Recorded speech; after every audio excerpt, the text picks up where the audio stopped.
সব সময় আল্লাহর কাছে এই দোয়াটা যেন আমরা করি, আল্লাহ কিয়ামতের দিন তুমি আমার হিসাব নিও না, আল্লাহ তুমি আমার বিচার বসিও না, আল্লাহ তুমি দয়া করে আমারে মাফ করে দিও।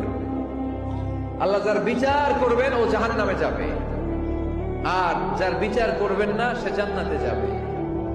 আল্লাহ যদি বিচার করে আর পাই টু পাই হিসাব নেয়, নামাজ পড়লি না কেন, রোজা রাখলি না কেন, মিথ্যা বললি কেন, খাদ্যে ভেজাল দিলি কেন, মাছে ফরমালিন দিলি কেন, যৌতুক খাইলি কেন, ঘুষ খাইলি কেন, উল্টাপাল্টা করলি কেন, জিনা করলি কেন, একটার পর একটা প্রশ্ন বানে যদি সেই ভয়ঙ্কর দিনে আল্লাহ আমাদেরকে জর্জরিত করে, আমাদের কোন উত্তর আছে?